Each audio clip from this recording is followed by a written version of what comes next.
दुसरं महत्त्वाचं आम्ही असताना सुप्रीम कोर्टाच्या जजेस पुढे मांडणार आहोत आणि आणणार आहोत, आणि ते म्हणजे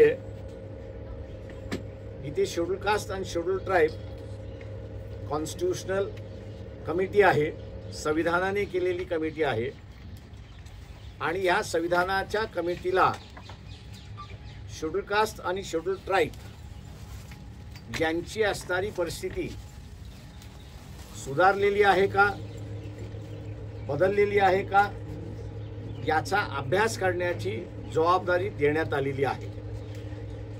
कुठल्याही शेड्यूल कास्ट आणि शेड्यूल ट्राईब कमिशनने असं कुठेही नमूद केलेलं नाही की SC आणि ST यांची जी प्रगती झाली पाहिजे होती ती 70 वर्षामध्ये झाली आहे, असं कुठंच नमूद केलेलं नाही।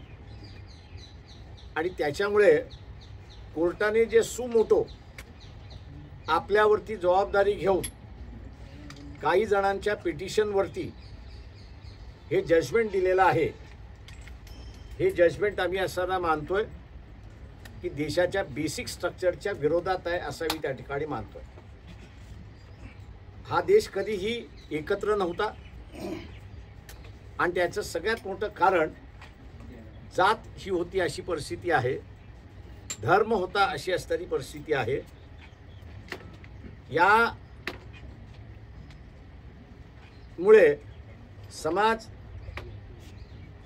यामुळे समाज एकत्र राहिला नाही, तो जातीमध्ये धर्मामध्ये विखुरला गेला आणि एकमेकांमध्ये लढत राहिला।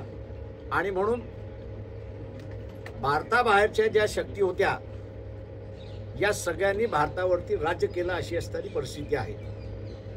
ही परिस्थिती पुन्हा येऊ नये भारतावरती म्हणून सर्वांचंच सरकार असलं पाहिजे, या देशातली मानसिकता लक्षात घेताना काही गोष्टी जबरदस्तीने केल्या पाहिजेत, आणि आरक्षण हे जबरदस्ती आहे असं मी त्या ठिकाणी मानतो। आणि त्या आरक्षणाच्या मार्फत ज्यांना नाकारण्यात आलं होतं त्यांना असणारा सत्तेमध्ये स्थान आहे हे दाखविण्यात आलं आणि सांगण्यात आलं।